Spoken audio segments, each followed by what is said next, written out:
Rowdy sheeter ಬಿಕ್ಲು Shiva ಕೊಲೆ ಪ್ರಕರಣಕ್ಕೆ ಸಂಬಂಧಪಟ್ಟಂತೆ ಬೈರತಿ ಬಸವರಾಜ್ಗೆ ಸಂಕಷ್ಟದ ಮೇಲೆ ಸಂಕಷ್ಟ ಎದುರಾಗಿದೆ. ಶಾಸಕರ ವಿರುದ್ಧ ಸಾಕ್ಷ್ಯಗಳನ್ನ ಸಂಗ್ರಹಿಸ್ತಾ ಇದೆ ತನಿಖಾ ತಂಡ. ರೌಡಿ ಶೀಟರ್ ಬಿಕ್ಲು ಶಿವ ಕೊಲೆ ಪ್ರಕರಣಕ್ಕೆ ಸಂಬಂಧಪಟ್ಟಂತೆ ಬೈರತಿ ಬಸವರಾಜ್ಗೆ ಸಂಕಷ್ಟದ ಮೇಲೆ ಸಂಕಷ್ಟ ಎದುರಾಗಿದೆ. ಶಾಸಕರ ವಿರುದ್ಧ ಸಾಕ್ಷ್ಯಗಳನ್ನ ಸಂಗ್ರಹಿಸ್ತಾ ಇದೆ ತನಿಖಾ ತಂಡ.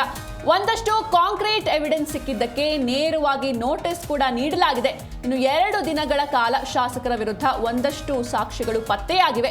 ಇನ್ನು ಭೈರತಿ ಬಸವರಾಜ್ಗೆ ಕಂಟಕವಾಗುತ್ತಾ ಆ 2 ಅಂಶಗಳು ಎನ್ನುವಂಥದ್ದು, ಒಂದು ಕೊಲೆ ಬೆದರಿಕೆ ಪ್ರಕರಣ ಹಾಗೂ ಇನ್ನೊಂದು ಆರೋಪಿಯ ಸಂಪರ್ಕ. ಇದೇ ಶಾಸಕರಿಗೆ ದೊಡ್ಡ ಕಂಟಕವಾಗಿದೆ.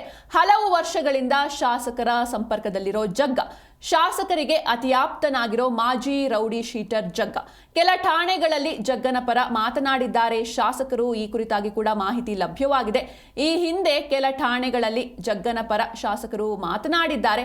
ಹಲವು ವರ್ಷಗಳಿಂದ ಸಂಪರ್ಕದಲ್ಲಿದ್ದಾರೆ ಶಾಸಕರು ಹಾಗೂ ಈ ಮಾಜಿ ರೌಡಿ ಶೀಟರ್ ಜಗ್ಗ. ಶಾಸಕರಿಗೆ ಅತಿಯಾಪ್ತನಾಗಿದ್ದಾರೆ ಮಾಜಿ ರೌಡಿ ಶೀಟರ್ ಈತ. ಹೀಗಾಗಿ ಬೈರತಿ ಬಸವರಾಜ್ಗೆ ಸಂಕಷ್ಟದ ಮೇಲೆ ಸಂಕಷ್ಟ ಎದುರಾಗಿರುವಂಥದ್ದು.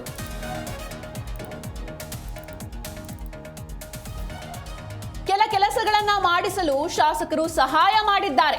ತಮ್ಮ ಕೆಲಸಗಳಿಗೂ ಜಗ್ಗನನ್ನ ಬಳಸಿಕೊಂಡಿರೋ ಮಾಹಿತಿ ಲಭ್ಯವಾಗಿದೆ. ಇನ್ನು ಮಾಜಿ ರೌಡಿ ಶೀಟರ್ ಜೊತೆ ಅಷ್ಟೊಂದು ಕ್ಲೋಸ್ ಕಾಂಟ್ಯಾಕ್ಟ್ ಇತ್ತು. ಶಾಸಕ ಹಾಗೂ ಜಗ್ಗನ ಕಾಂಟ್ಯಾಕ್ಟ್ ಬಗ್ಗೆ ಮಾಹಿತಿಯನ್ನ ಕೆದಕಿದ್ದಾರೆ ಖಾಕಿ. ಕಳೆದ 10 ವರ್ಷದ ಹಿಸ್ಟರಿಯನ್ನ ಕೆದಕಿದ್ದಾರೆ ಪೊಲೀಸರು. ಇನ್ನು ಬೈರತಿ ಬಸವರಾಜ್ಗೂ ಜಗ್ಗನಿಗೂ ಸಂಪರ್ಕದ ಬಗ್ಗೆ ಮಹತ್ವದ ಮಾಹಿತಿ ಲಭ್ಯವಾಗಿದೆ. ಫೆಬ್ರವರಿಯಲ್ಲಿ ನೇರವಾಗಿ ಶಾಸಕರ ವಿರುದ್ಧ ಕೊಲೆ ಬೆದರಿಕೆ ಆರೋಪ ಮಾಡಿದ್ದ ಬಿಕ್ಲು ಶಿವ ಜಗ್ಗನ ಜೊತೆ ಸೇರ್ಕೊಂಡು ನನಗೆ ಕೊಲೆ ಬೆದರಿಕೆ ಹಾಕ್ತಿದ್ದಾರೆ, ಜಮೀನಿನ ವಿಚಾರಕ್ಕೆ ಪದೇ ಪದೇ ಕೊಲೆ ಬೆದರಿಕೆ ಬರ್ತಾ ಇದೆ, ನನ್ನ ಜೀವಕ್ಕೇನಾದ್ರೂ ಆದ್ರೆ ಶಾಸಕರೇ ಹೊಣೆ ಅಂತ ಕೂಡ ದೂರನ್ನ ನೀಡಿರ್ತಾನೆ. ಈ ಕುರಿತಂತೆ ಹೆಚ್ಚಿನ ಮಾಹಿತಿಯನ್ನು ನೀಡ್ತಾರೆ ನಮ್ಮ ಪ್ರತಿನಿಧಿ ವಿಶ್ವನಾಥ್ ಎನ್ ಹರಿಹರ. ವಿಶ್ವನಾಥ್, ಇನ್ನು ರೌಡಿ ಶೀಟರ್ ಬಿಕ್ಲು ಶಿವ ಕೊಲೆ ಕೇಸ್ಗೆ ಸಂಬಂಧಪಟ್ಟಂತೆ ಇನ್ನು ಭೈರತಿ ಬಸವರಾಜ್ಗೆ ಸಂಕಷ್ಟದ ಮೇಲೆ ಸಂಕಷ್ಟ ಎದುರಾಗ್ತಾ ಇದೆ. ಇನ್ನು ಶಾಸಕರ ವಿರುದ್ಧ ಸಾಕ್ಷ್ಯಗಳನ್ನ ಕೂಡ ಸಂಗ್ರಹಿಸ್ತಾ ಇದೆ ತನಿಖಾ ತಂಡ. ಏನೆಲ್ಲ ಸಾಕ್ಷಿಗಳು ಸಿಕ್ಕಿವೆ, ಇನ್ನು ತನಿಖೆ ಯಾವ ರೀತಿ ನಡೆಯುತ್ತೆ ಅಂತ?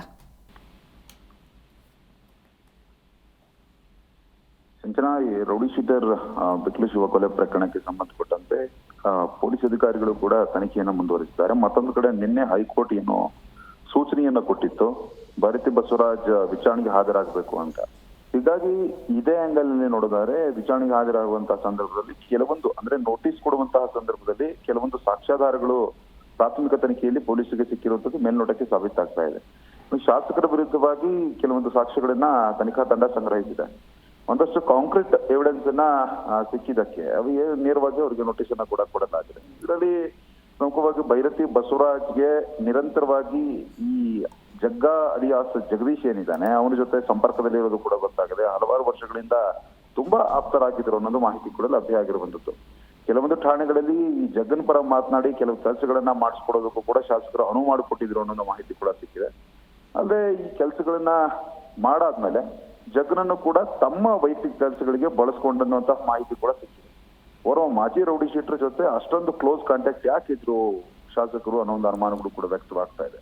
ಅದಕ್ಕಂತೂ ಕಳೆದ 6 ತಿಂಗಳಿಂದ ಈ ಜಗ್ಗನ ಚಲನವಲನ ಆಗಿರಬಹುದು ಮತ್ತು ಶಾಸಕರು ಯಾರ ಜೊತೆ ಮಾತನಾಡ್ತಾ ಇದ್ರು ಅನ್ನೋ ಒಂದು ಆಂಗಲ್ ನಲ್ಲಿ ಕೆಲವೊಂದು ಎವಿಡೆನ್ಸ್ ಗಳನ್ನ ಕಲೆ ಹಾಕುವಂತಹ ನಿಟ್ಟಿನಲ್ಲಿ ಇನ್ನು ಫೆಬ್ರವರಿಯಲ್ಲಿ ಈ ನೇರವಾಗಿ ಶಾಸಕರ ವಿರುದ್ಧ ಕೊಲೆ ಬೆದರಿಕೆ ಆರೋಪವನ್ನು ಕೂಡ ಮಾಡಿದ್ದ ಈ ಬಿಕ್ಲು ಶಿವ ಜಗ್ಗನ ಜೊತೆ ಸೇರ್ಕೊಂಡು ನನಗೆ ಕೊಲೆ ಬೆದರಿಕೆ ಹಾಕ್ತಿದ್ದಾರೆ, ಜಮೀನಿನ ವಿಚಾರವಾಗಿ ಪದೇ ಪದೇ ಫೋನ್ ಮಾಡಿ ಮತ್ತು ನೇರವಾಗಿ ಬೆದರಿಕೆ ಹಾಕ್ತಾ ಇದ್ದಾರೆ ಅನ್ನೋ ಆಂಗಲ್ ನಲ್ಲಿ ಕಂಪ್ಲೇಂಟ್ ಕೂಡ ಕೊಟ್ಟಿರ್ತಾನೆ. ಅದು ಭಾರತೀನಗರ ಪೊಲೀಸ್ ಠಾಣೆಯಲ್ಲಿ FIR ಕೂಡ ದಾಖಲಾಗಿರುತ್ತೆ. ನಗರ ಪೊಲೀಸ್ ಆಯುಕ್ತರು ಕೂಡ ಕಂಪ್ಲೇಂಟ್ ಅನ್ನು ಕೊಟ್ಟಿರ್ತಾರೆ. ನನ್ನ ಜೀವಕ್ಕೆ ಏನಾದ್ರು ಆದ್ರೆ ಶಾಸಕರ ನೇರ ಹೊಣೆ ಅಂತ ದೂರು ಕೂಡ ಕೊಟ್ಟಿದ್ದ. ಈಗ ಅದೇ ಜಗ್ಗನ ಬಾಮೈದ ಗ್ಯಾಂಗ್ ನಿಂದ ಈಗ ಬಿಕ್ಲು ಶಿವ ಕೊಲೆ ಆಗಿದ್ದಾನೆ. ಹೀಗಾಗಿ ಜಮೀನಿನ ವಿಚಾರಕ್ಕೆ ಈ ಒಂದು ಕೊಲೆ ಆಗಿದೆ ಅನ್ನೋದು ಮೇಲ್ನೋಟಕ್ಕೆ ಸಾಬೀತಾಗ್ತಾ ಇದೆ. ಇನ್ನು ಇಬ್ರು ಯಾವಾಗ ಮೀಟ್ ಆಗಿದ್ರು, ಕರೆಯಲ್ಲಿ ಮಾತನಾಡ್ಕೊಂಡಿದ್ರ, ಹೀಗೆ ಹಲವಾರು ವಿಚಾರಗಳ ಬಗ್ಗೆ ಮಾಹಿತಿಯನ್ನು ಕೂಡ ಕರೆ ಹಾಕ್ತಾ ಇದ್ದಾರೆ. ಅಂದ್ರೆ ಭೈರತಿ ಬಸವರಾಜ್ ಮತ್ತು ಈ ಜಗ್ಗ ಯಾವ ರೀತಿ ಕ್ಲೋಸ್ ಕಾಂಟ್ಯಾಕ್ಟ್ ಅಲ್ಲಿ ಇದ್ರು ಅನ್ನೋದೇ ಆಂಗಲ್ ಕೂಡ ಸದ್ಯಕ್ಕೆ ಏನಾದ್ರೂ ಈಗಾಗಲೇ ಕೋರ್ಟ್ ಕೂಡ ಕಾನೂನು ರೀತಿಯಾಗಿ ಕ್ರಮ ತೆಗೆದುಕೊಳ್ಳಿ ಅಂತ ಸೂಚನೆಯನ್ನು ಕೊಟ್ಟಿದೆ. ಇವತ್ತು 11:30 ಸುಮಾರಿಗೆ ಭೈರತಿ ಬಸವರಾಜ್ ಕೂಡ ವಿಚಾರಣೆಗೆ ಹಾಜರಾಗಬೇಕಾಗಿದೆ.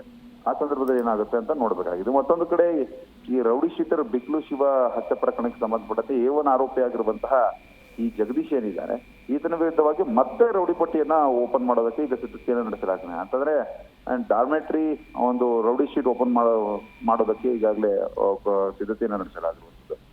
ಈ ಹಿಂದೆ ಹೆಣ್ಣೂರು ಪೊಲೀಸ್ ಠಾಣೆಗೆ ಒಂದು ರೌಡಿ ಶೀಟರ್ ಕೂಡ ಆಗಿರ್ತಾನಿದ್ದ. ಅದಾದ್ಮೇಲೆ ರೌಡಿ ಶೀಟರ್ ಕೂಡ ಕ್ಲೋಸ್ ಆಗುತ್ತೆ. ಈಗ ಮತ್ತೆ ಕ್ರಿಮಿನಲ್ ಆಕ್ಟಿವಿಟೀಸ್ ನಲ್ಲಿ ತೊಡಕೊಂಡಿರೋದ್ರಿಂದಾಗಿ ಈತನ ವಿರುದ್ಧವಾಗಿ ರೌಡಿ ಶೀಟ್ ಪಟ್ಟಿಯನ್ನ ಓಪನ್ ಮಾಡೋದಕ್ಕೆ ಈ ಸಿದ್ಧತೆಯನ್ನು ನಡೆಸಲಾಗಿದೆ. ಕಳೆದ ಫೆಬ್ರವರಿಯಲ್ಲಿ ರೌಡಿ ಶೀಟ್ ರದ್ದು ಮಾಡಿದ್ದಕ್ಕೆ, ಕ್ಲೋಸ್ ಮಾಡಿದ್ದಕ್ಕೆ, ಅದರ ವಿರುದ್ಧವಾಗಿ ಈ ಬಿಕ್ಲು ಏನಿದ್ದಾನೆ ಆತ ಪ್ರಶ್ನೆ ಮಾಡಿ ಒಂದು ಕಂಪ್ಲೇಂಟ್ ಅನ್ನು ಬರ್ತಿರ್ತಾನೆ. ಸದ್ಯಕ್ಕೆ ಭೈರತಿ ಬಸವರಾಜ್ ರಾಜಕೀಯ ಬೆಂಬಲದಿಂದ ರೌಡಿ ಶೀಟ್ ಕ್ಲೋಸ್ ಮಾಡಲಾಗಿದೆ ಅಂತ ಕಮಿಷನರ್ಗೂ ಕೂಡ ದೂರು ಕೊಟ್ಟಿರ್ತಾನೆ ಈ ಬಿಕ್ಲು ಶಿವ. ಹೀಗಾಗಿ ಸಾಕಷ್ಟು ರೈವಲ್ರಿ ಕೂಡ ಇವ್ರ ಮಧ್ಯೆ ಇತ್ತು. ಸದ್ಯಕ್ಕೆ ಅಜ್ಞಾತ ಸ್ಥಳದಲ್ಲಿ ಕೂತ್ಕೊಂಡು ನಿರೀಕ್ಷಣೆ ಜಾಮೀನಿಗಾಗಿ ಈತ ಓಡಾಡ್ತಾ ಇದ್ದಾನೆ ಜಗದೀಶ. ಆದ್ರೆ ಕೋರ್ಟ್ ಯಾವ್ದಕ್ಕೆ ಸಮ್ಮತಿ ಕೊಡುತ್ತೆ ಅಂತ ಕಾದು ನೋಡ್ಬೇಕಾಗಿದೆ. ಒಟ್ಟಾರೆಯಾಗಿ ಇವತ್ತು ಶಾಸಕರು ವಿಚಾರಣೆಗೆ ಹಾಜರಾಗ್ತಾರೆ. ಆ ಸಂದರ್ಭದಲ್ಲಿ ಏನೆಲ್ಲ ಪ್ರಶ್ನೆಗಳನ್ನ ಅಧಿಕಾರಿಗಳಿಗೆ ಕೇಳ್ತಾರೆ. ಯಾಕಂತಂದ್ರೆ ACP ಮುಂದೆ ಅವ್ರು ಹಾಜರಾಗಬೇಕಾಗಿದೆ, ಪುಲಕೇಶಿನಗರ ACP ಮುಂದೆ. ಅದಾದ್ಮೇಲೆ ಏನೆಲ್ಲ ಡೆವಲಪ್ಮೆಂಟ್ ಆಗುತ್ತೆ ಅಂತ ಕಾದು ನೋಡ್ಬೇಕಾಗಿದೆ. ಎಸ್, ಥ್ಯಾಂಕ್ ಯು ವಿಶ್ವನಾಥ್ ನಿಮ್ಮೆಲ್ಲ ಡೀಟೇಲ್ಸ್ಗಾಗಿ.